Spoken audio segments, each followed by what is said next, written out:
Hi, this is Little Dwarf playing games while rambling incoherently into a microphone. Why? Well, just because I can, and I continue with Vampire the Masquerade, Coteries of New York, Blind. Now, last time it was recommended to me by my well, she's not really my sire, but she acts as my sire. It was recommended that I join a coterie, or rather that I form my own coterie, and she recommended 4 people to me. A tremere. It's a kind of magic. Sophie's mention of a vampire clan of blood sorcerers sparked your attention. One of them, Agathon, could potentially be your introduction into the bizarre powers of the Tremere. She mentioned a Malkavian as well, searching for Hope. Sophie suggested that you meet Hope, a reclusive member of the Malkavian clan. She's supposedly holed up in an internet cafe in lower Manhattan. She mentioned a Nosferatu as well, Gumshoe in the dark. A recent string of violent killings has the Red Hook district of Brooklyn on edge. Sophie mentioned that Kadir al-Asmai has a secret associate investigating the murders, a Nosferatu neonate by the name of D'Angelo. If you help him out, he might be persuaded to form a lasting partnership. And finally, a gangrel, Jezebel's childer. Sophie mentioned a gangrel neonate by the name of Tamika, who's made herself a haven in a Prospect Park. The Ferals aren't exactly a social bunch, even by kindred standards, but if you can keep her from clawing your eyes out just long enough, she might be persuaded to join you. Now, I'm not sure if I'm going to have a possibility of meeting them all, or do I have to choose? Will in-game events transpire that will stop me from meeting them all consecutively? Excuse me, I need to pause for a second, so be right back. Okay, I'm back. So, I'm not sure if I will be able to meet them all, and it seems to me that it's probably the wisest to prioritize the meetings in order of the people that I'm the most interested in, so that I can meet them for sure, regardless of if the game gives me an option to meet them all. So I think I'm going to start with the Nosferatu, because first of all, his plot hook is interesting enough to me, because apparently he's investigating some vicious murders, and also he has a link to Kadir, who I find kind of interesting on his own, so that might help me learn more about Kadir himself. But also, I have a soft spot for Nosferatu, because it seems to me that there's often a dynamic with Nosferatu in the old world of darkness where they are hideous on the outside, but they turned out to be rather decent by vampire standards as far as personality goes. So I'm interested in seeing if this is the case here as well. Although, to be honest, if that is D'Angelo, this guy over here, then he doesn't really look hideous to me. He looks a little, disheveled maybe. He has like a dislocated jaw. But to be honest, he doesn't look that bad. He looks like your run-of-the-mill homeless person, drug addict or something. Then I think I'm going to meet Hope, because I'm interested in seeing how this game handles portraying the Malkavians. As I said last time, I'm not entirely a fan of the player character Malkavian in Bloodlines, even though I am a fan of Bloodlines in general. It's in fact probably my favorite game, because I feel like the player character Malkavian was a bit too silly, and he for most of the time he was comic relief, which I don't really feel like comic relief is a role that should be given to a Malkavian. I always found them, the concept of them, to be more sad and potentially also a little bit horrifying than funny. So I think I'm going to go meet D'Angelo first, then Hope, then I guess Agathon the Tremere, and Tamika last, if the game will allow me, because as I said, I'm not sure. So let's start with D'Angelo.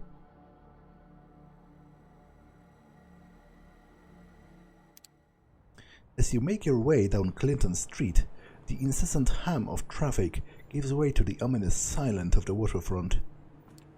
As you stop to take in the familiar bouquet of the Hudson, made all the more potent by your recently sharpened senses. Across the basin, the Red Hook grain terminal rears its rusty frame, once a bustling industrial area, now a sleeping giant splayed out on the riverbank, forgotten, abandoned.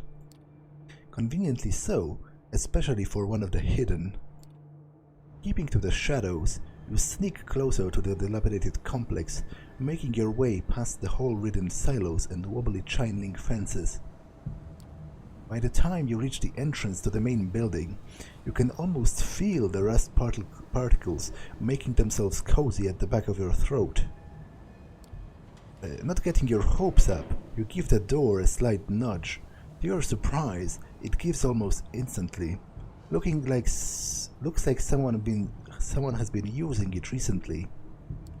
Once inside, you find yourself in a large empty hall. Looking around, you can almost picture it back in its heyday, stacked to the rafters with heavy machinery. You notice a set of stairs leading to a mezzanine, most likely an office space. And then you see it, a faint light coming from one of the upper rooms. Looks like you were in luck. Quietly, with bated breath. Well, breath? Really? I'm no longer breathing, in case the game forgot. You climb the steps and approach the dimly lit room. The door creaks open, revealing what looks like an old-timey detective's office, complete with crooked window blinds, an overflowing ashtray, and papers scattered across a wooden desk. Suddenly it hits you, that nagging feeling. This is all too convenient, too inviting. Before you can react, the trap is already sprung. A plum of cigar smoke wafts over your shoulder, the barrel of a gun rubs against your spine, a raspy voice whispers in your ear. Let me guess. Took a wrong turn at the third silo?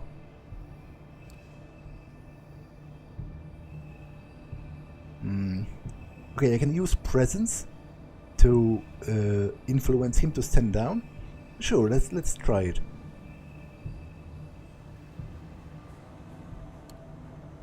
Driven by a strange hunch, you open your mouth. You hear yourself talking, but the words are not yours.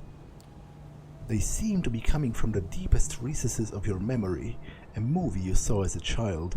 You don't know why, but it seems oddly appropriate. I know what you're thinking. This punk ain't got nothing on me. I'm sitting pretty on a loaded cold detective special, 5 in the cylinder, 1 in the chamber, and I only need that one. As corny as it all sounds, the stranger seems oddly receptive to your tough guy monologue, and you decide to bump it up a notch. Focusing your will, you boost your aura, filling the room with your presence. Your voice becomes smooth, oozing with charisma, a regular Sam Spade. You yourself can't help but feel a sense of awe. Hopefully, the stranger feels it too. But then there's the nagging feeling. What if there's more to this guy than he lets on? What if he got me right when he wants me? Maybe I should hear what he has to say. Is that right? Yeah, so how about we drop the tough guy act and talk like adults? You can always shoot me once we're done. For a few tense seconds, the room grows quiet. So quiet, in fact, that you could swear you can actually hear the smoke swirling in the air. Finally, the stranger speaks again. You got a point there, kid. In a strange interplay of light and shadow, the stranger reappears behind his desk. Seeing him in his full, or for a lack of a better word, glory, you can't help but smirk, This is the dreaded Nosferatu? The way Sophie described them, you were expecting some grotesque monstrosity, but this guy, the clothes, the swagger, the hard-boiled detective routine, it all comes across as a bad joke. Still, when it comes to appearance, his lineage is undeniable. From 30 feet away, he could probably pass for a bum with a nasty skin condition. From 5 feet away, he looks like something made to be seen from the 30 feet away. Okay, that's quite a nicely put together phrase. He leans back in his chair, casually pointing his gun at you. So, what brings you to my humble office? Well, again, to be honest, he doesn't look half bad. He looks like a regular homeless person who has fallen on hard times and haven't had the time to like properly wash themselves. He has a bit of a crooked jaw, but apart from that, he looks surprisingly normal for a Nosferatu.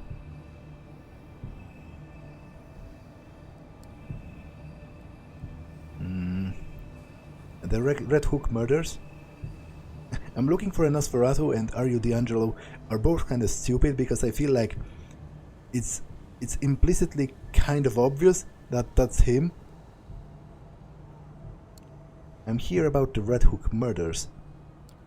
Yeah, that. Nasty business. What it's got to do with me?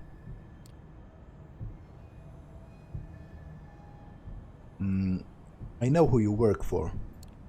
Drop the act. I know you work for Kadir al-Asmai. His expression sours. Not a name you want to casually toss around, kid. But hey, I get it, you're not some random schmuck who wandered in here off the street, so let's get down to the nitty-gritty. Name's D'Angelo, gin to my friends, so you may call me D'Angelo. Okay. Who I work for is less important. What I am working on, however. I know, I'm here to help. I want to help you catch the killer. His moldy lips twist into a smile. Do you now? D'Angelo lowers his shades. For a few seconds, he sits motionless, with his eyes fixed on yours. Suddenly, he raises his gun, almost making you flinch. Almost. Then he twirls it into a shoulder holster in a flashy display that definitely looks like it was practiced a lot in front of a mirror. To be honest, when you put it like that, it sounds kind of cringy, like how he probably spent a lot of time practicing it all by himself just to impress random people that he comes across. You see the Nosferatu's lips move, but the quiet mumbling isn't meant for your ears. Listening in, you're able to catch snippets of his monologue. Sure, they seem to care. What was the endgame? What was their angle? Everybody's got one, even if they pretend like they don't. Especially then. What the hell? Maybe this time finally got to me. He pauses, sticks a fresh cigar between his crooked teeth. Maybe a good leap of faith is just what the doctor ordered. Offer him a light. As he reaches into his pocket, you flash a lit lighter before his eyes. Or maybe you could just use a healthy dose of unhealthy. For a split second, he gives you a puzzled look.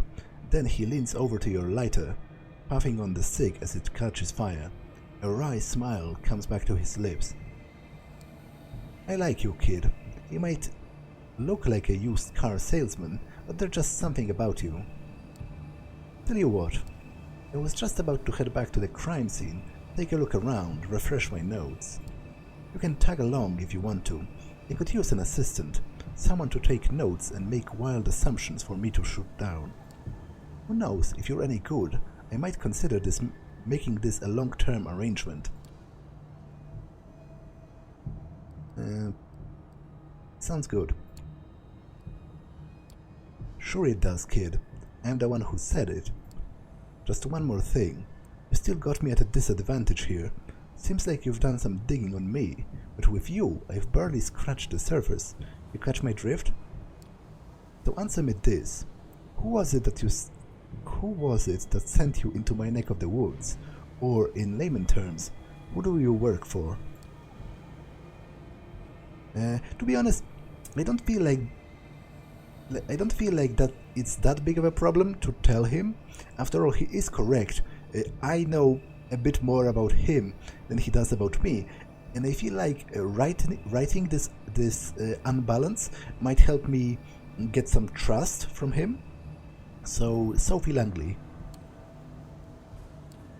for the first time since you got here, the Nosferatu adopts a look of genuine surprise.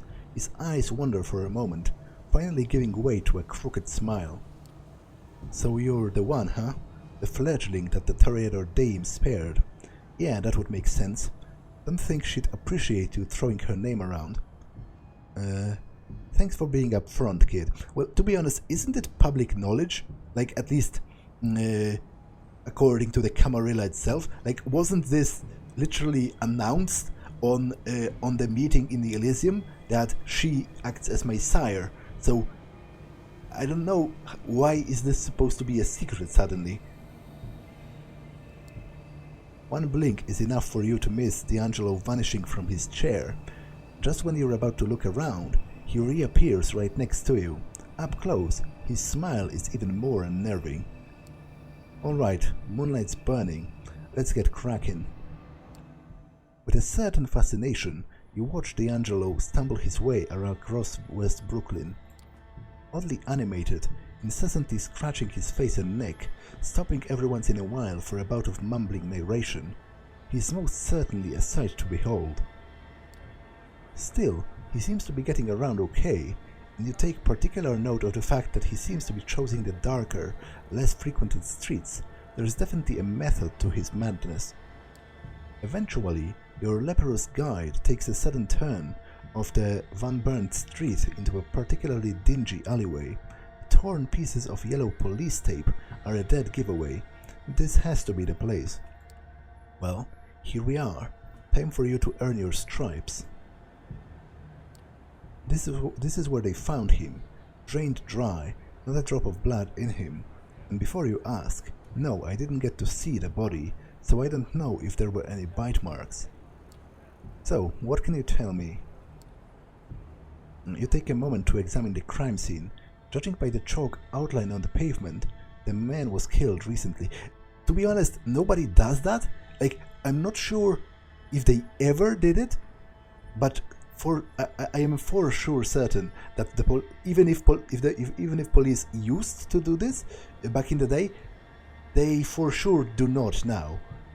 That's literally, that would be contaminating the crime scene on your own. Like, imagine all of those tiny chalk particles, flying around and contaminating everything inside. Like, that's kind of pointless. From what I understand, that they would just take a lot of photos of how the body was arranged and all that before moving it. Curiously, there doesn't appear to be a trace of blood or viscera, and the city's cleanup crew isn't that fast or that thorough. Looking up, you notice a spray-painted sign on the wall. It reads, "The blood speaks," in big crooked letters. You look at D'Angelo, and Nosferatu gives you an expecting look. Yeah, the graffiti does look like a clue. You point to the spray-painted sign. That looks like a clue. Sure, kid. Might as well start with the elephant in the room. What do you think it means? You give a sign a hard look. It's no Rembrandt. The writing is jagged, clearly done in a hurry.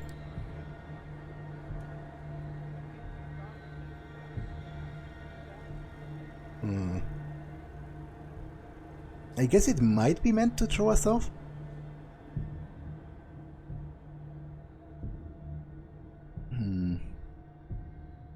But I don't know that. It definitely does seem desperate, because those two options do not seem exclusive to me.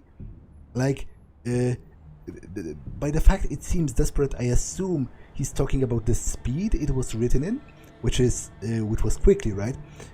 But that doesn't necessarily mean this is false. From my perspective, they can both be true. It seems desperate. My thoughts exactly. It's as if someone wanted to get a message across, but was too scared to stick around and write the whole damn book. So we get the abridged version. And then there's the blood, or lack thereof, and given that the murder was committed right here and the victim didn't make a sound, we can therefore conclude that...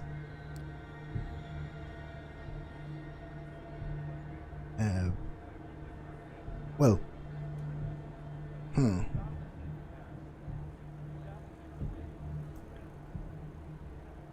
To be honest, I'm pretty sure there are sedatives that would make you bleed less, simply because of the way they interfere with how your blood is pumped and all that.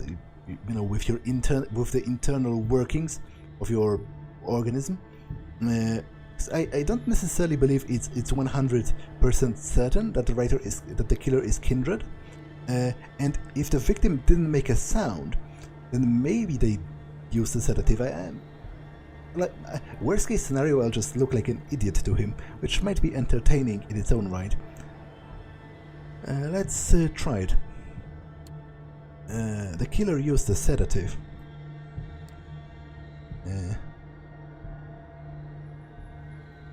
Well, apparently not. And then what? Pump out the blood without spilling a drop with people nearby? Nah, kid. Only one set of tools that can do it quickly, and this quietly. He smiles and taps himself on one of his fangs. Yeah, I guess he's correct. I kind of forgot that, which is weird because it's one of the... Like, I myself was talking about it, and it's one of the main points of being a vampire, but I kind of forgot that whenever you drink from someone, they enter this state of bliss. So that's why they wouldn't scream, because it wasn't even, like, it was presumably pleasurable to them right until the moment when they actually died. Well, I guess I did make an idiot out of myself in the end, but that's par for the course at this point. Tell me, if you were to guess, which clan would you say the killer belongs to?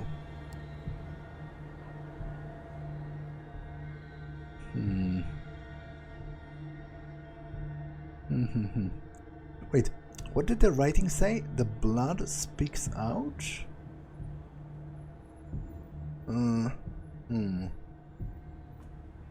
Okay, I have to pause for a second, so be right back. Okay, I'm back. So, what did the graffiti say exactly? It was something along the lines of the blood speaks out, or the blood calls, or something about the blood specifically. Now, my money is either on the Thin Bloods or on the Tremere, because obviously the Tremere themselves are said to experiment with blood and like make potions out of it. But then again, I believe that's also something that the Thin Bloods, at least some of them, can do in the newest edition of Vampire, although my character doesn't know that. But also, I feel like a Thin Blood... because, wait, the victim is human, so... My original point was to say something along the lines of... Because the Thin Bloods are mistreated by most of the other vampire society, but I guess that's irrelevant to this point, because it's not like he drained another vampire, he just drained a human. So it's either Thin Bloods or Tremere for me, but I don't really have I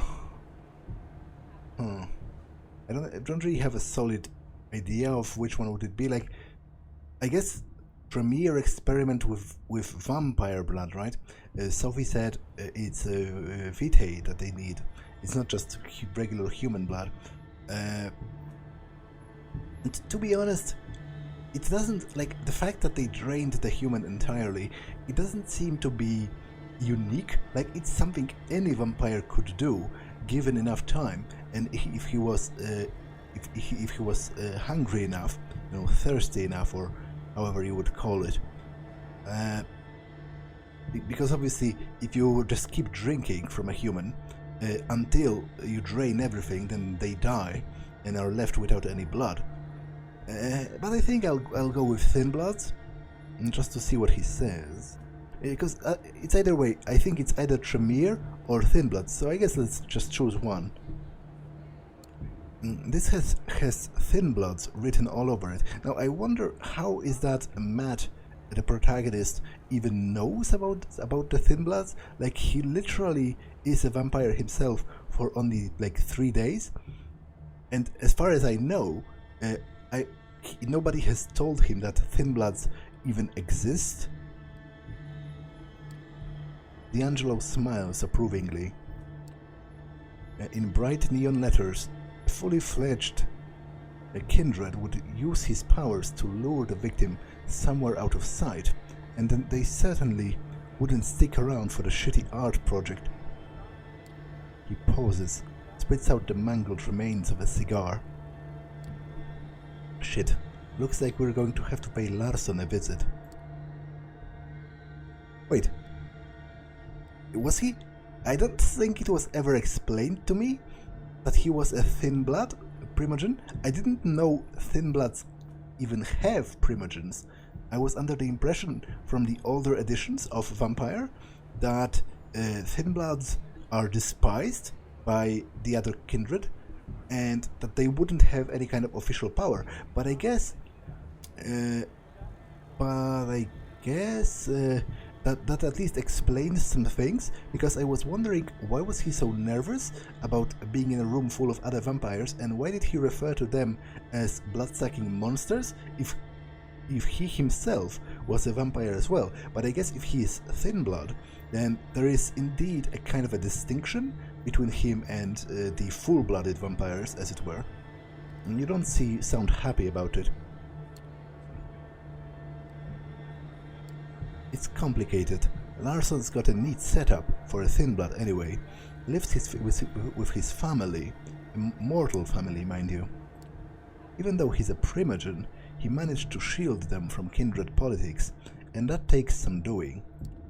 Not sure if he knows who the killer is, but he could probably make an educated guess. In any case, we'd be doing him a favor if it turns out he is violating the Masquerade. It would put him in a hell of an awkward position, and I mean shitting upside down awkward. It's the kind of weakness the other Primogen would love to exploit. His position in the council is bad as it is. He pauses for a moment and mumbles to himself, but it's too quiet for you to make out. Finally, he lights a fresh cigar, takes a puff, and lets the smoke escape through his crooked smile. Alright, kid, let's get it over with. Compared to the industrial ugliness of the Red Hook, Sterling Place is quite a change of scenery. The heavily gentrified and pleasantly dull residential area emanates the sort of peaceful apathy that rich hipsters scoff at and blue-collar workers dream of. All of a sudden, the Nosferatu stops. It's almost like he was taking a deep breath, steeling himself for things to come. This is the place. At that, he points to a surprisingly nice-looking two-story house. The place is almost completely dark. Almost. You notice a dim light shining through the curtains on the upper story window. It's probably safe to assume that the head of the family is working late, especially if the head of the family happens to be a vampire. Okay, kid, we've got to be gentle about this. I'm talking velvet gloves, soft cushions. You rang me, Lord, gentle. Okay. We need to get Larson out here without making a fuss or letting his family see us. If we blow this, he'll shut us down like a speaksy? I don't know that word. On a raid night. Trust me, I know. Sounds like you two have some history. Sounds about right, but that's a story for another time. Right now, let's stick to why we're here. Tell you what, how about you take the lead on this one? I'm curious to see how you handle it. You take a step back and look around the area. The lit-up window seems like a safe bet. Now it's just a matter of getting Larson's attention. His and no one else's. As you try to come up with a viable strategy, you are suddenly startled by a loud noise. It takes you a second to identify a sound as a dog's barking. It doesn't take you long to figure out where it came from, as a bearded man leading a Rottweiler on a leash comes into view.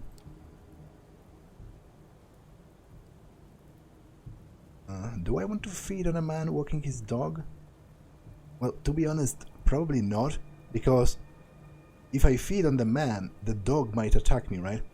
And if I feed on the dog, obviously the human will see it. Obviously I can't ring the doorbell, because I don't want his family to notice me. So I guess what it leaves me with is throwing a small rock at the window.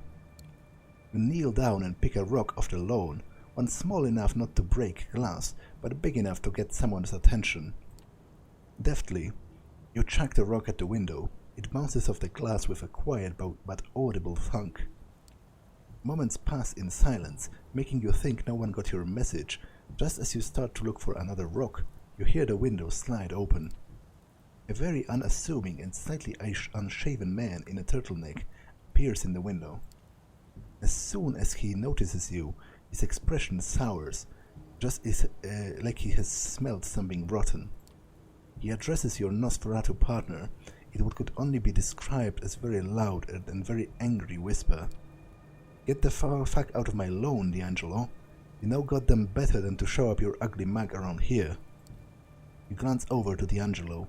He looks somewhat embarrassed, scratching the back of his neck, clearly trying to find the right angle to play this.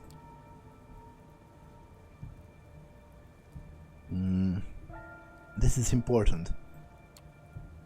We wouldn't have bothered you if this wasn't important. Matt, stay where you are.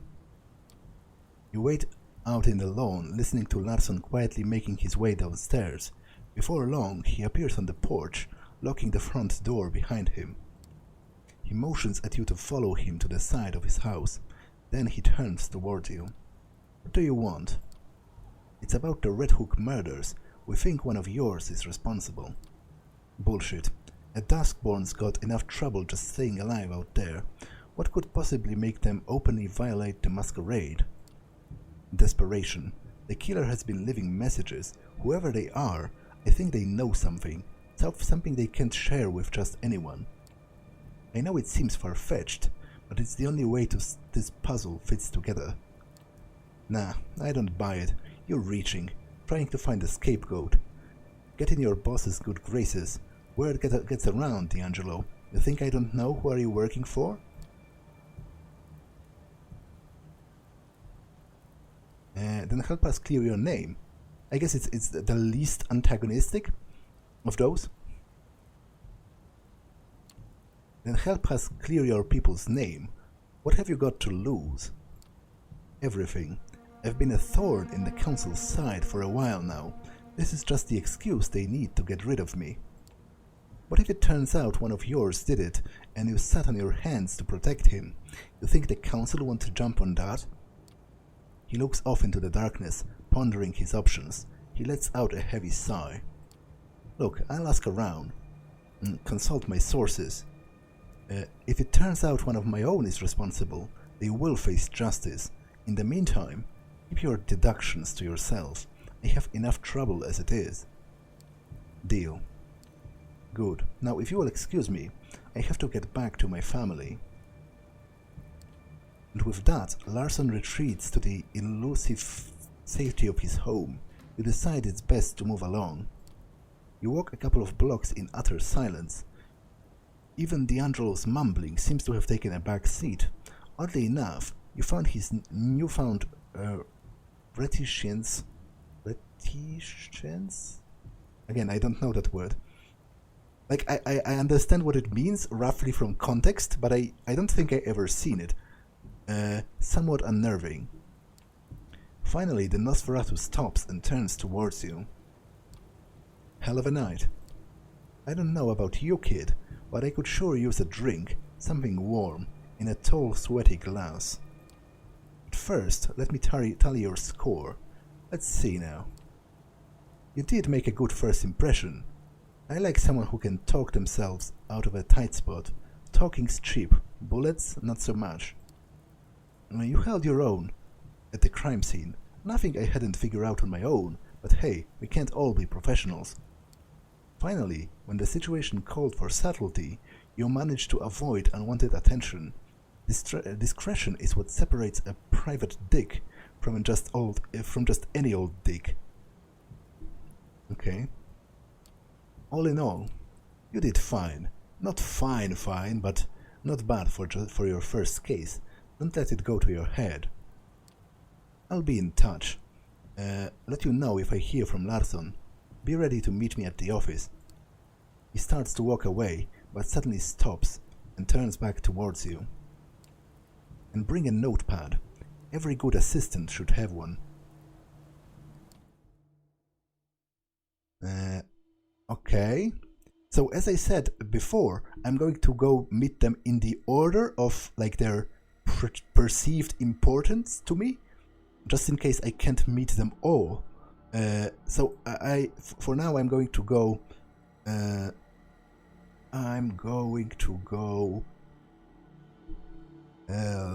Meet Hope, but I feel like this episode was long enough. Maybe like I could spare a couple more minutes, but then I would have to presumably stop in the middle of her scenario, which... Oh, I guess it says here you need to rest, so I can't meet more of them in one night than just one, I guess. At least not on this night. So you know what, let me go to sleep. And because I have a couple more minutes, you notice something strange by the front door of your haven. A letter's been slipped under the door in cream-colored, old-fashioned envelope. There's no name on it, but you know it's meant for you.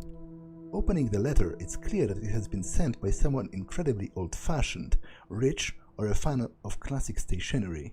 No normal person sends letters like this. The note is short and terse, written in elegant, delicate handwriting. You're cordially invited to the rendezvous at the Cathedral of St. John the Divine. I'll be waiting to make your acquaintance tomorrow night. Look for me closer to God. Okay? There is no other information. It looks like you have a mysterious invitation for the following night.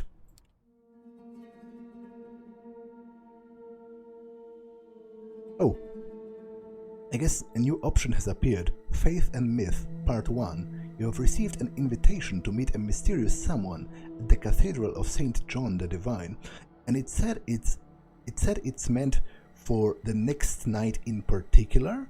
So I feel like I might go there just because I'm afraid the chance is going to pass and it's going to disappear.